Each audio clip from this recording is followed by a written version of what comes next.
Monsieur le Président, Madame la Ministre, Monsieur le rapporteur, Mesdames et Messieurs les députés, le projet de loi qui nous est présenté aujourd'hui organise les modalités d'élection des représentants et représentantes françaises au Parlement européen.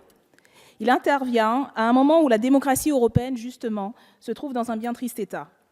L'Union européenne manque de démocratie dans sa substance. Elle ne crée aucun terrain sur lequel ses idéaux pourraient s'approfondir et se renouveler.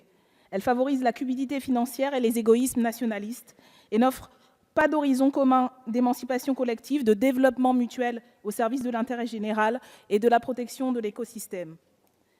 Cet état, plus que fragile, se reflète au cœur de ces institutions, et notamment au sein d'un Parlement sans pouvoir décisionnel propre, enserré entre la Commission, les exécutifs nationaux et rongé par les lobbies. La crise démocratique qui secoue nos sociétés est notamment une crise de représentativité. La représentativité qui permet que le vote crée un sentiment d'appartenance à une communauté de destin. Or, cette représentativité ne peut exister que si, en aval du vote, les différentes voix qui animent les débats d'idées ont la possibilité de s'exprimer. Il y a quelques jours, à l'occasion de son long discours à Aix-la-Chapelle, où il a reçu un prix Charlemagne truffé de références ecclésiastiques et monarchiques qui ont dû plaire à son esprit jupitérien, mais qui sont quelque peu éloignées de nos traditions républicaines, le président Macron a insisté sur le fait de ne pas subir les mouvements du monde. Mais en même temps, comme il se doit en Macronie, le gouvernement fait subir au débat démocratique un rétrécissement fort peu propice au renforcement de la souveraineté populaire. Tel est le sens contraire des projets prévus par le gouvernement en matière de révision constitutionnelle au niveau national et d'une partie de ce texte d'organisation des débats électoraux européens, même si nous sommes favorables à la mise en place d'une circonscription unique et voterons donc en faveur de ce texte. Mais nous tenons à revenir sur ces dispositions particulières. Parce que, si on reprend la pensée complexe macronienne, moins de débats d'idées permettrait de ne pas subir, moins d'opposition parlementaire garantirait une démocratie plus efficace. Les oxymores sont légion, ils constituent en vérité une attaque permanente à la démocratie.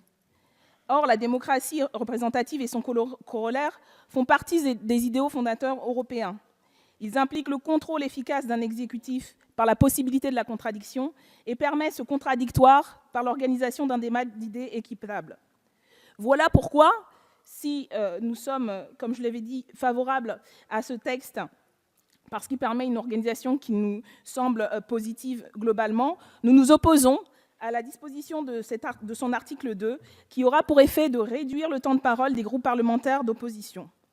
Il s'agirait, selon les arguments maintes fois répétés par la majorité, de mettre le texte de loi en conformité avec la décision constitutionnelle du 31 mai 2017.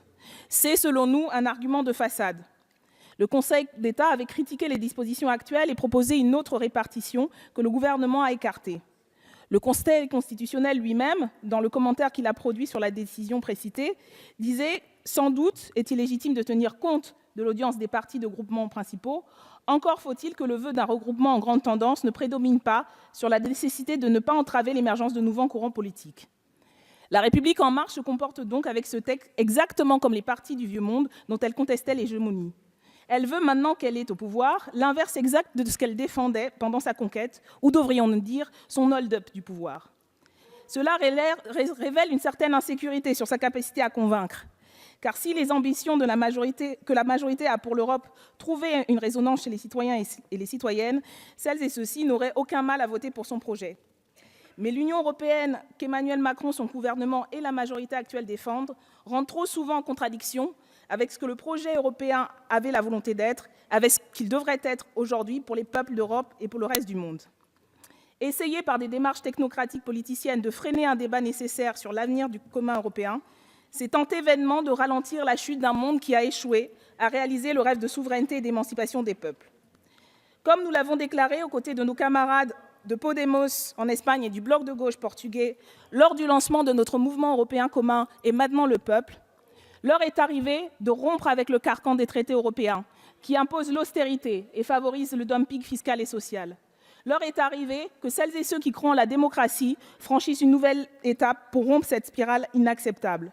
Nous avons besoin d'institutions au service des libertés publiques et des droits sociaux qui sont la base matérielle même de la démocratie. Nous avons besoin d'un mouvement populaire, souverain, démocratique, qui défende les meilleures conquêtes de nos grands-pères et de nos grands-mères, de nos pères et de nos mères, et puisse léguer un ordre social juste, viable et soutenable aux générations futures. En dépit de ces manœuvres de la majorité, nous serons nombreux et nombreuses à partager ce message en Europe et en France, et nous ne doutons pas de parvenir à en convaincre le plus grand nombre de nos concitoyens et concitoyennes.